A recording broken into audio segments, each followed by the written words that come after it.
എല്ലാവർക്കും നമസ്കാരം. നമുക്ക് പവിത്രം സീസൺ 2 വിക്രത്തിൻ്റെയും വേദയുടെയും നാളത്തെ നല്ലൊരു കഥ കേൾക്കാം. എല്ലാ ദിവസവും ചാനലിലൂടെ വീഡിയോ അപ്ലോഡ് ചെയ്യുന്നതാണ്. ചാനൽ ആദ്യമായി കാണുന്നവരാണെങ്കിൽ ഒന്ന് സബ്സ്ക്രൈബ് ചെയ്യണേ. വീഡിയോ ഇഷ്ടപ്പെടുവാണെങ്കിൽ ലൈക്ക് ചെയ്യണേ, കമൻറ്റ് ചെയ്യണേ. അങ്ങനെ നമ്മുടെ ഗൗരിമോളുടെ കാര്യത്തിൽ ചില സുപ്രധാന തീരുമാനങ്ങൾ എടുത്തിട്ടുണ്ടെന്നുള്ള വിവരം സേതുലക്ഷ്മി അമ്മയോട് തരുൺ പറയുകയാണ്. ഇത് കേൾക്കുന്ന വേദ സേതുലക്ഷ്മി അമ്മയോട് ചോദിക്കുന്നുണ്ട്, അമ്മ തരുൺ എന്താ അങ്ങനെ സംസാരിച്ചത്? ഗൗരിമോളുടെ കാര്യത്തിൽ എന്ത് തീരുമാനമാണ് തരുൺ എടുത്തിട്ടുള്ളതെന്ന് ചോദിക്കും.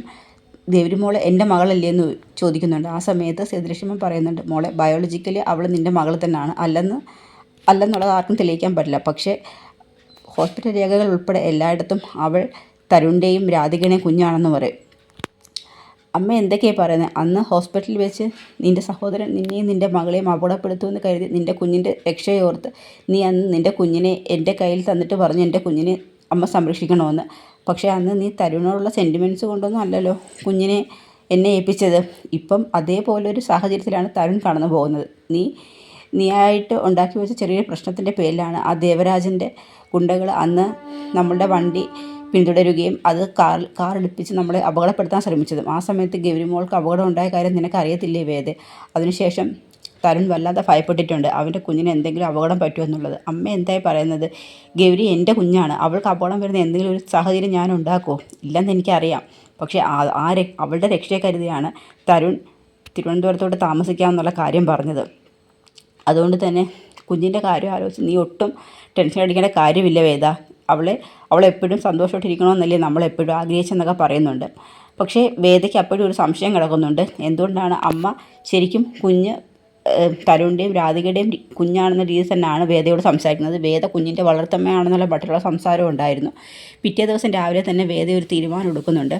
മോളുടെ അച്ഛൻ്റെ വീട്ടിൽ കൊണ്ടുപോകണമെന്നും അച്ഛനെ കാണിച്ചു കൊടുക്കണമെന്നും. അതിനുശേഷം രാവിലെ തന്നെ കിച്ചണിൽ സേതുലക്ഷ്മി അമ്മ ജോലി നിൽക്കുകയാണ്. ആ സമയത്ത് വേദ അങ്ങോട്ട് ചെന്നിട്ട് പറയും, അമ്മേ ഞാൻ മോളുമായിട്ട് ഒരു സ്ഥലം വരെ പോവുകയാണ്. എവിടേക്കാണ് മോളെ? അതും കുഞ്ഞുമായിട്ട്. അത് പോയിട്ട് വന്നതിന് ശേഷം പറയാം. അതെന്താ അങ്ങനെ? മുൻപ് അങ്ങനെ അല്ലല്ലോ, എവിടെ പോകുമ്പോഴും മോള് പറഞ്ഞിട്ടില്ലേ പോകത്തുള്ളൂ. ഇന്നലെ അമ്മ എന്നോട് ഇങ്ങനെ തന്നെയാണല്ലോ സംസാരിച്ചത്, ചില കാര്യങ്ങൾ പറഞ്ഞല്ലോ എന്ന് വയ്ക്കും. ഞാൻ എന്ത് പറഞ്ഞെന്നാണ് വേദമോളെ ഈ പറയുന്നത്? അമ്മ ചില കാര്യങ്ങൾ പറഞ്ഞു, എന്നെ പറഞ്ഞ് മനസ്സിലാക്കി തരുന്ന രീതിയിൽ തന്നെ അമ്മ പറഞ്ഞത്. അമ്മ പറഞ്ഞു കുഞ്ഞ് ബയോളജിക്കലി എൻ്റെ മകളാണെന്നും പക്ഷേ എല്ലാ രേഖകളിലും അവൾ തരുണിൻ്റെയും രാധികയുടെയും മകളാണെന്നും. അത് മോളെ ഞാനെന്ന് അങ്ങനെ പറഞ്ഞത് നമ്മുടെ മോളുടെ രക്ഷയ്ക്ക് വേണ്ടിയല്ലേ? അതെ, പക്ഷേ എത്ര നാൾ നമുക്കിത് മറച്ചു വെക്കാൻ കഴിയും? അവളുടെ സ്വന്തം അച്ഛനുണ്ട്. അവളുടെ ഇനി വളർന്നു വരുന്ന ഓരോ സമയത്തും അവളുടെ ഒഫീഷ്യലായിട്ട് വരുന്ന എല്ലാ രേഖകളിലും അവളുടെ അച്ഛൻ്റെ സ്ഥാനത്ത് വിക്രമാദിത്യൻ എന്നല്ലേ എഴുതാൻ പറ്റത്തുള്ളൂ, തരുണിൻ്റെ പേര് എഴുതാൻ സാധിക്കത്തില്ലല്ലോ. അതുകൊണ്ട് തന്നെ എനിക്ക് മോളുമായിട്ടൊരു സ്ഥലം വരെ പോയേ പറ്റത്തുള്ളൂ എന്ന് പറയും. ചില കാര്യങ്ങൾ അവളെ കാണിച്ച് ബോധ്യപ്പെടുത്താനുണ്ടെന്ന് പറയും. അത് മോളെ തരുൺ വന്നാൽ ഞാൻ എന്ത് പറയണം? എനിക്കറിയത്തില്ലെന്ന് മാത്രം അമ്മ പറഞ്ഞാൽ മതിയെന്ന് പറഞ്ഞ് വേദ അങ്ങ് പോകുന്നുണ്ട്. അതിനുശേഷം തരുൺ വരുന്ന സമയത്ത് വേദ എവിടെ പോയെന്ന് ചോദിക്കുമ്പോൾ സേതുലക്ഷ്മി അമ്മ പറയും, അവൾ മോളുമായിട്ട് പുറത്ത് പോയതാ. എവിടെ പോയതാന്ന് അമ്മ ചോദിച്ചില്ലേ? ഞാൻ ചോദിച്ചിരുന്നു, പക്ഷേ അത് അവൾക്ക് പോകുന്ന സ്ഥലത്തെക്കുറിച്ച് അവൾ കറക്റ്റായിട്ടൊന്നും പറഞ്ഞില്ലെന്നൊക്കെ പറയും. എന്ത് അഹങ്കാരമാണ് വേദയ്ക്ക്? വേദ എൻ്റെ മകളുടെ സ്വന്തം അമ്മയൊന്നും അല്ലല്ലോ. അവൾ കുറച്ച് നാളത്തേക്ക് എൻ്റെ കുഞ്ഞിനെ നോക്കാൻ വേണ്ടി വന്നത് മാത്രമാണ്. പിന്നെ അവൾ നമ്മുടെ കുടുംബത്തിൻ്റെ ഒരു ഭാഗമായെന്ന് കരുതി ചോദിക്കാതെയും പറയാതെയും തന്നിഷ്ടപ്രകാരം എന്തും ചെയ്യാവുന്നതാണോ എന്നൊക്കെ ചോദിച്ചുകൊണ്ട് തരുൺ സേതുലക്ഷ്മി അമ്മയോട് ദേഷ്യപ്പെടുന്നുണ്ട്. മോനെ വേദ വരും, നീ വെറുതെ അവളോട് ദേഷ്യപ്പെടാനങ്ങ് നിൽക്കേണ്ടെന്ന് പറയും. ഈ സമയത്ത് വേദ ഗൗരിമോളോട്ട് പോകുന്നത് തിരുവനന്തപുരത്തുള്ള വിക്രത്തിൻ്റെ വീട്ടിലോട്ടാണ്. പക്ഷേ വേദ അവിടെ ചെല്ലുമ്പം അവിടെ കാണുന്നത് അങ്ങനെ ആ പഴയൊരു വീടേ അവിടെ കാണത്തില്ല. അതെല്ലാം പൊളിച്ച് കളഞ്ഞ് പുതിയ മോഡലിലൊരു വീടൊക്കെ വെച്ച് പുതിയ ആൾക്കാരവിടെ താമസം തുടങ്ങിയിട്ടുണ്ടായിരുന്നു. വേദയ്ക്ക് മനസ്സിലാവും അവരവിടുന്ന് പോയിട്ടുണ്ടെന്നുള്ളത്. വേദയ്ക്ക് നല്ല വിഷമമാവുന്നുണ്ട്. അപ്പോൾ ഗൗരിമോൾ ചോദിക്കും, ഹായ്, നല്ല വീടല്ലോ അമ്മ, ഇതാരുടെ വീടാ? ഈ വീട്ടിലാണ് അമ്മ കുറച്ച് നാൾ താമസിച്ചിരുന്നതെന്ന് പറയും. ഇത് അമ്മയുടെ വീടാണോ? ആ അതെ, പക്ഷേ അന്ന് ഇത് ഈ വീടല്ലായിരുന്നു, വേറൊരു വീടായിരുന്നു, നല്ല ഭംഗിയുള്ളൊരു വീട്. അവിടെ ഒരുപാട് നല്ല ആൾക്കാരും ഉണ്ടായിരുന്നു. പക്ഷേ അവരെ ഒന്നും ഇപ്പം മോൾക്ക് കാണിച്ചു തരാൻ അമ്മയ്ക്ക് പറ്റത്തില്ല. അതെന്താ? അവരാരും ഇവിടെ ഇല്ലെന്ന് പറയും. അയ്യോ. അപ്പം വേദ പറയും, വാ മോളെ നമുക്ക് തിരിച്ചു പോകാമെന്ന് പറയും. എന്നാലും ആ പഴയ വീട് ഗൗരിമൊക്കെ കാണാൻ പറ്റില്ലല്ലോ നോക്കും. അതിനെന്താ, അത് അമ്മ കാണിച്ചു തരാമെന്ന് പറഞ്ഞുകൊണ്ട് വേദ പഴയ വീടിൻ്റെ കുറച്ച് ഫോട്ടോസൊക്കെ എടുത്ത് ഗൗരിമോളെ കാണിക്കും. ഫോട്ടോ കാണുന്നത് മോൾക്ക് വലിയ സന്തോഷമാവുന്നുണ്ട്. മോള് പറയുന്നുണ്ട്, ആഹാ നല്ല വീടാണല്ലോ അമ്മേ, മോൾക്ക് ഇഷ്ടപ്പെട്ടോ? എനിക്കിഷ്ടപ്പെട്ടെന്ന് പറയും. അതിനുശേഷം വേദ അന്ന് വിക്രം എല്ലാ കാര്യമായിട്ട് വേദയെ ക്ഷേത്രനടയിൽ വെച്ച് താലി കെട്ടിയതും വേദ അങ്ങോട്ട് താമസിക്കാൻ വന്ന ഉൾപ്പെടെയുള്ള കാര്യങ്ങളും കമലമ്മയും മാഷുമൊക്കെ വേദയോട് സ്വന്തം മകളെ പോലെ പെരുമാറിയ കാര്യങ്ങളൊക്കെ വേദ ഇങ്ങനെ ആലോചിച്ച് വേദ കരയുന്നുണ്ടായിരുന്നു.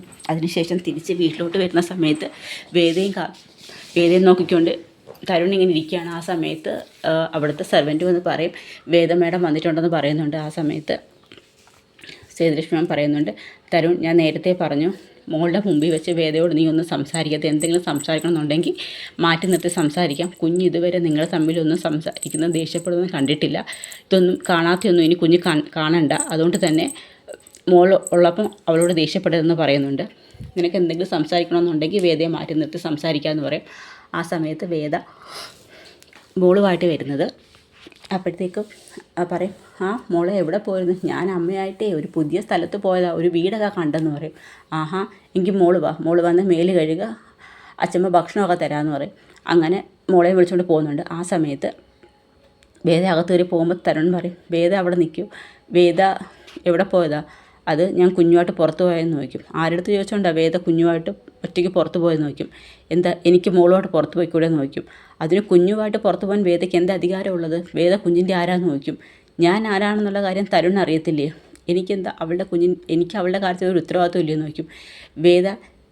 വേദ കാരണമാണ് ഇന്ന് ഇത്രയും പ്രശ്നം ഉണ്ടായത്. അന്ന് ആ ദേവരാജനെ ചെന്ന് ലഹരിക്കടത്തിൻ്റെ പേരിൽ അയാളെ ചെന്ന് അറസ്റ്റ് ചെയ്യാനും അയാളെ അടിക്കാനും ശ്രമിച്ചതിൻ്റെ പകരമായിട്ടാണ് അയാൾ അന്ന് വണ്ടിയിൽ കാറിടിപ്പിച്ച് കൊല്ലാൻ ശ്രമിക്കുകയും എൻ്റെ മോൾ ഹോസ്പിറ്റലിലാവുകയും ചെയ്തത്.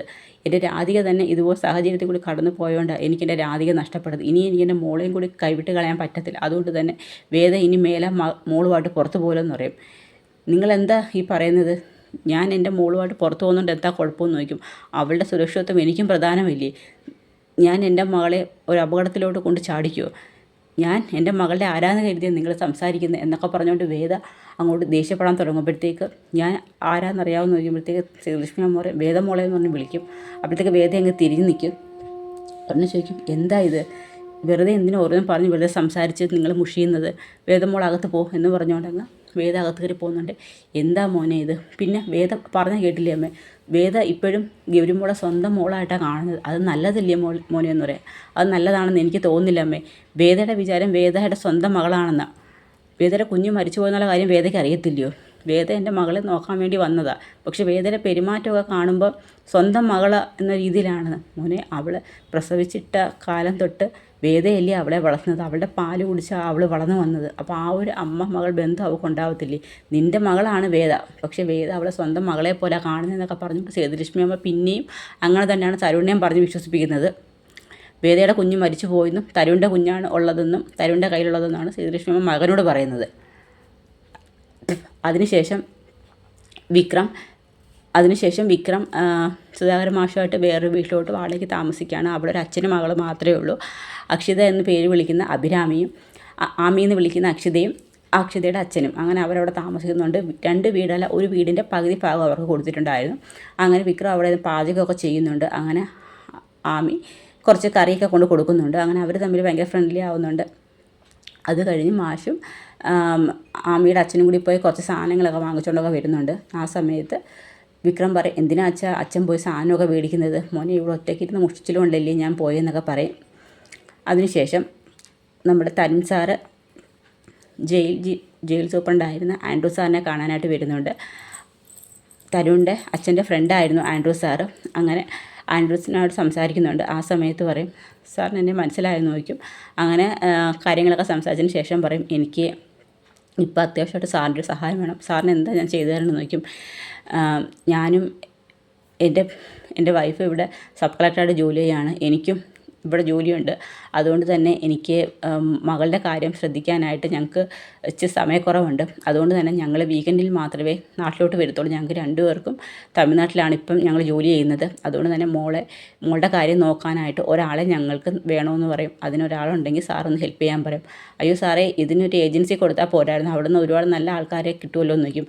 അത് അങ്ങനെ ഒരാളെയല്ല എനിക്ക് വേണ്ടത്. മോളുടെ കൂടെ എപ്പോഴും ബോഡി ഗാർഡായിട്ട് നിൽക്കാൻ പറ്റുന്ന, എന്തിനും ഏതിനും ചേർത്ത് നിൽക്കാൻ കഴിയുന്ന ഒരു ചെറുപ്പക്കാരൻ ആരെങ്കിലും ഉണ്ടെങ്കിൽ ഒന്ന് പറയാൻ പറയും.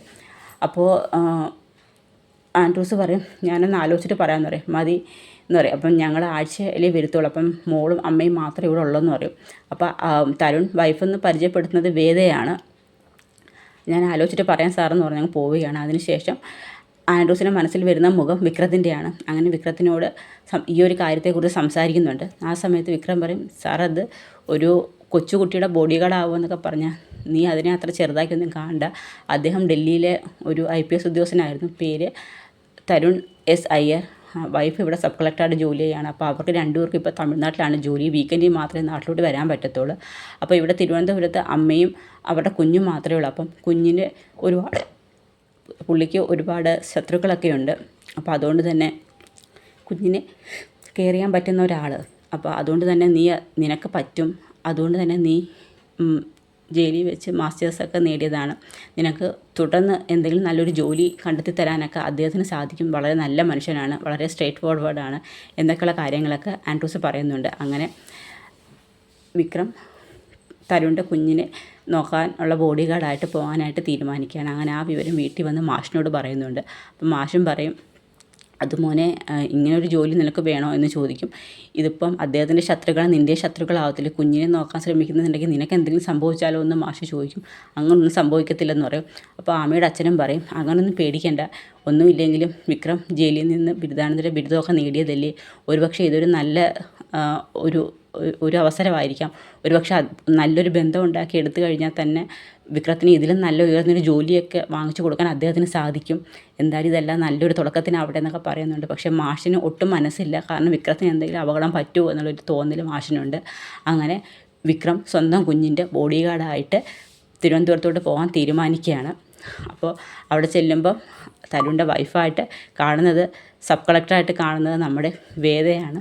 അപ്പോൾ അതൊക്കെയാണ് നമ്മൾ ഇനി കാണാൻ പോകുന്നത്. അപ്പോൾ വളരെ ആകാംക്ഷഭരിതമായ മുഹൂർത്തങ്ങളിലൂടെയാണ് പവിത്രം സീസൺ 2 കടന്നു പോകുന്നത്. അപ്പോൾ വീഡിയോ ഇഷ്ടമായ എല്ലാവരും ഒന്ന് സപ്പോർട്ട് ചെയ്യണം. എല്ലാവർക്കും ഒരു നല്ല ദിവസം നേരുന്നു. നന്ദി.